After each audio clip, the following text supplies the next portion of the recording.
What's up, team? And SUMO the Centaur Yang here with a quick video to explain two different ways that I program paused deadlifts to help lifters with two different types of errors. Now, the first error that you usually see with the conventional and the sumo deadlift is an individual losing their positioning that they get into when they begin their deadlift. If you watch my torso with both this deadlift and the sumo, you're going to notice that my torso lurches forward, typically a sign that I'm not taking enough slack out of the bar and I'm not focusing on holding my position. And then I still finish the lift, but you don't want that to happen when you deadlift. You want to have positional integrity when doing this. The second error that we're trying to fix with the second type of pause is going to be hitching, aka weak deadlift lockout. That's pretty much a sign that you need to work on your lockout and work on driving your hips through the bar, which the second deadlift, pause deadlift, is going to fix.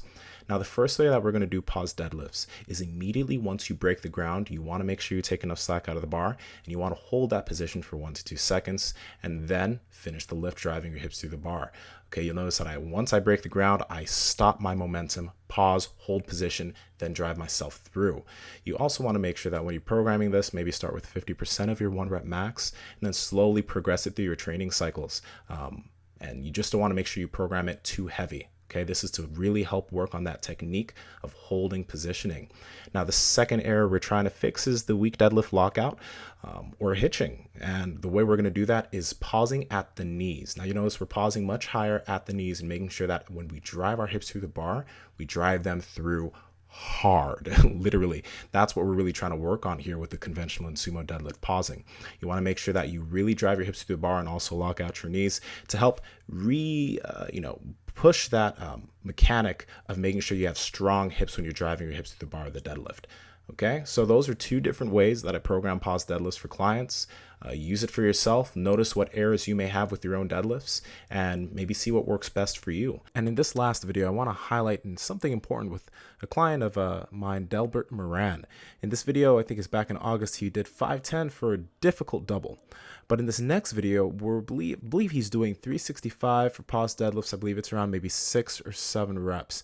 But I want you to notice some of the pauses he could have done a much better job with. He could have held them a little bit longer, a little bit cleaner, but these pause deadlifts were to help him be able to hold position when he initiates off of the floor. That's why you notice it's not necessarily at the knee, but it's once he breaks the blow floor, he pauses the deadlifts.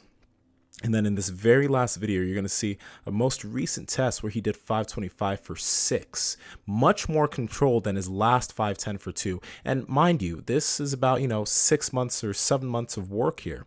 But his projected max was probably anywhere a little bit below 590 at this point. And I expect him to probably be able to pull about 6 by the end of 2018 to 2019. But that's what pause deadlifts can help with. If you look at his positioning on this 525 per 6, it's pristine. He barely loses position. He could do better, but he's improved by leaps and bounds. I'm excited for this man. The benefits of pause deadlifts. Anyway, hope you enjoy the video. Hope you got something from it. This is SUMO the Centaur Yang from Break the Bar. Be an anomaly, and I'll talk to all of you very, very soon.